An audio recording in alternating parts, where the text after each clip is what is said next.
તો કેમ છો મારા હલડા ખેડૂત મિત્રો? મજામાં ને? તો આજે ખેડૂત મિત્રો તમારી માટે જય કુલદીપ ઓટો કન્સલ્ટ ડીસા લઈને આવ્યું છે ન્યૂ ઓલેન્ડનું મોસ્ટ ડિમાન્ડેબલ ટ્રેક્ટર એટલે કે ન્યૂ ઓલેન્ડ 3630 સ્પેશિયલ એડિશન, એમાં પણ 4 વ્હીલ ડ્રાઈવમાં. ખેડૂત મિત્રો જો ટ્રેક્ટરના મોડલની વાત કરીએ તો 2024ના છઠ્ઠા મહિનાનું બ્રાન્ડનું શોરૂમ કન્ડિશનનું પીટી પેક કન્ડિશનનું ટ્રેક્ટરના રહેવાનું છે.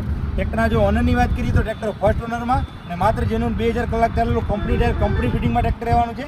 ટ્રેક્ટરના જો પાછળના ટાયરની વાત કરીએ તો 16/28ના 85% ટાયર લાગેલ છે. આગળના ટાયરની વાત કરીએ તો 9/5/24ના ટાયર લાગેલ છે. ટ્રેક્ટર ટોપ મોડલ એટલે કે double clutch double PTO multi review PT સાથે ડિસ્ટ્રીબ્યુટર વાલ સાથે લિપ્ટોમેટિક સ્વિચમાં ટોપ મોડલનું ટ્રેક્ટર રહેવાનું છે. એકની ખાસ વાત એ કે ટ્રેક્ટર લો મીડિયમ હાઈ ગિયર સાથે 12 ફોરવર્ડ 3 રિવર્સ ગિયર સાથે કંપની ફિટિંગ કેનોપી હુડ સાથે ટ્રેક્ટર રહેવાનું છે. તો જે બી ખેડૂત મિત્રો માત્ર 7,61,000 રૂપિયાના બજેટમાં ન્યૂ ઓલેન્ડનું 4 વ્હીલ ડ્રાઈવ ટ્રેક્ટર લેવા માંગતા હોય તો વહેલા તે પહેલાં આજે જ મુલાકાત લો. ડીસા પાલનપુર હાઈવે ભુવન જય કુલદેવી ઓટો કન્સલ્ટ ડીસા. વધુ માહિતી પણ અમારા સ્ક્રીન પર આપેલ નંબર પર કોન્ટેક્ટ કરો. અમારી આઈડીને અવશ્ય ફોલો કરો, લાઇક કરો અને શેર કરો અને તમારા એવા મિત્રો સુધી શેર કરો જે નવું ટ્રેક્ટર ખરીદવા માંગતા હોય. ફરી મળીશું એક બીજા ટ્રેક્ટર સાથે. આભાર ખેડૂત મિત્રો.